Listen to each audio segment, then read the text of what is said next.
Magandang araw mga kaibigan. Bigyan natin ng reaction, opinion itong Facebook Reel posted by Boss Dada. Caption ganito, nakakahiya ang Pilipinas. Pati ibang lahi, ginagawang katatawanan ang presidente natin. So ito, may video, I think sa North Korea ba ito? Isang lalaki na parang kamukha ni North Korean President Kim Jong-un ba yun? Na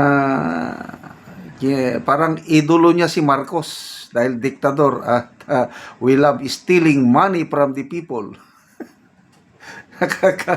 Ano? Sige, panoorin natin ha. Where you from? You from Philippines? I love you, Dictator Marcos. Because we're the same. Yeah. You like stealing money from the people. You steal a lot? Huh? You steal a lot of money? Of course, everything in North Korea belongs to me. Marcos takes 10%, I take everything. You know a lot, bro. Where you from? You from Philippines? I love you, Dictator Marcos. Because we're the same. Yeah. You like stealing money from the people. You steal a lot? Huh? You steal a lot of money? Of course, everything in North Korea belongs to me. Marcos takes 10%, I take everything. You know a lot, bro. Where you from? You from Philippines? I love you, Dictator Marcos. Because we're the same. Yeah. So, parang Thailand daw sabi ng misis ko dahil same. Parang sa Thailand yata itong taong kausap ng mga Pinoy, ginagaya lang niya si North Korean President Kim Jong. So, we love your dictator Marcos.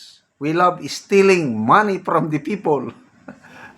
Balitado ang pagiging diktador. Una, bakit balita yung pagiging diktador? Yung ginawa nila kay PRRD sa ating Tatay Digong.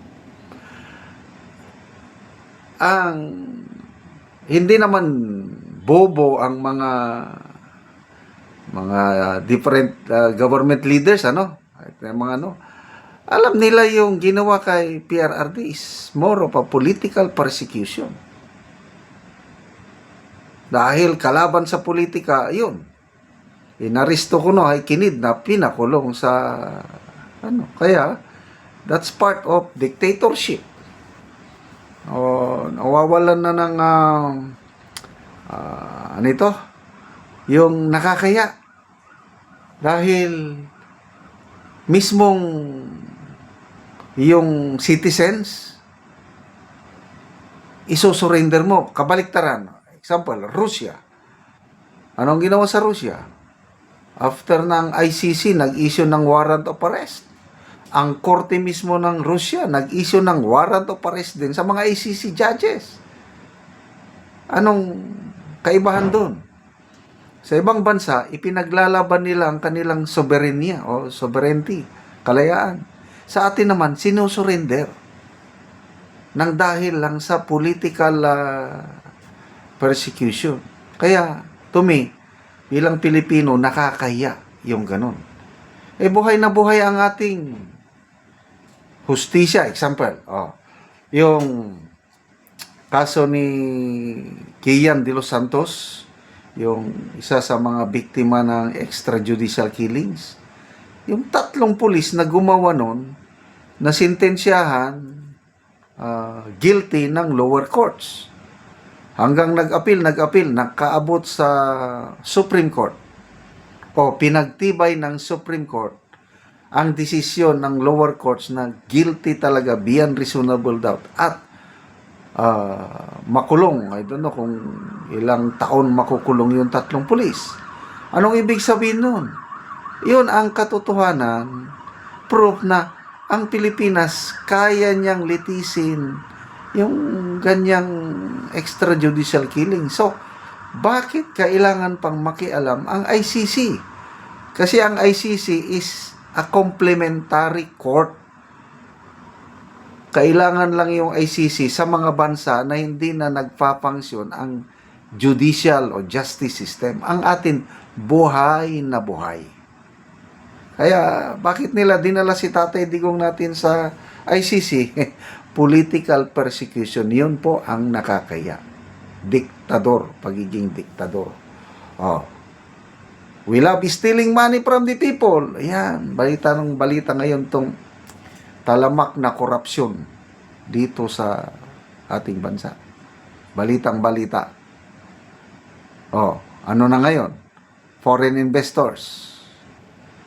May mag-i-invest pa ba sa atin? Halos wala na. Ang Pangulo, sinasabi niya na nang dahil lang daw sa pagbubulgar niya ng korupsyon sa flood control, bumalik ang tiwala ng mga foreign investors. Yun, Pangulo yun, nagsasalita. Ang mga negosyante mismo, nagsasabi nga zero na ang mga foreign investors na naghanap ng opportunity na mag-invest sa bansa habang hindi pa nabibigyan, natutuldukan, nare-resolve itong isyong corruption issue na ito. Ang presidente ng Employers Confederation of the Philippines, Mr. Sergio Ortiz Luis, siya mismo ang nagpayag na zero investors na ang pumupunta sa Pilipinas. So yun. Mismo South Korean President, kinansel niya yung approved loan para sa infrastructure project sa Philippines. Baka mauwi lang daw sa corruption, kaya hindi na ipinatuloy. So yun po ang nakakaya sa ating bansa. At I don't know kung paano tayo babawi. Sinasabi ni Executive Secretary Recto na better days ahead daw. Sana magdilang anghel ang Executive Secretary na makakabangon ulit ang ating ekonomiya, kasi ang talagang kawawa ang mga taong nasa laylayan kung magpatuloy ang pagbulusok ng ating ekonomiya, pagbulusok ng piso, ng stock exchange, pagkawalan ng tiwala ng mga investors, kawawa ang mga nasa laylayan. Salamat mga kaibigan sa inyong pagsubaybay sa ating channel. Nakakatulong kayo ng malaki sa tribong Talandig ng Bukidnon dahil ang sweldo natin sa channel na ito pantulong sa tribo. Namimigay tayo ng libreng yero at pako para makapagpatayo sila ng mas maayos na tirahan.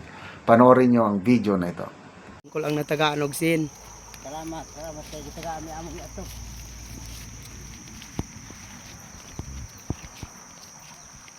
Balay. Wala ni ang itsura sa iyang balay. Maabot na gyud.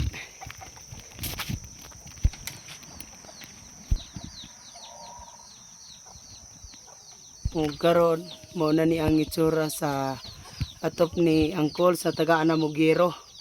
So iyero niya gibutangan lang og mga silupin ug apan ang silupin na ay tubig tungod kay gatuluan naman ug ang diri kuan lang gyud trapal lang ang ilang atop.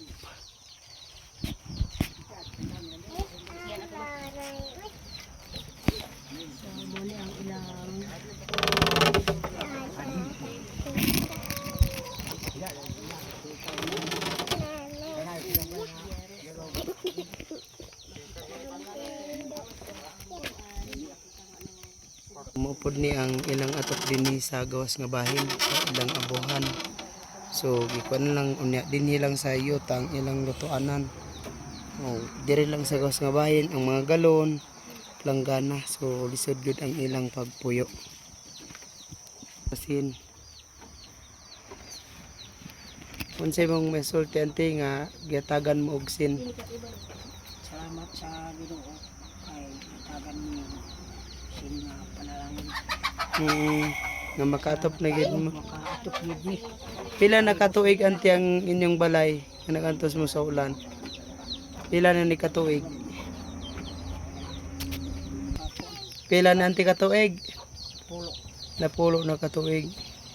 So lisod gid ante ang inyong kahimtang ba. Oo. So salamat kayo ante. Salamat sa Oo.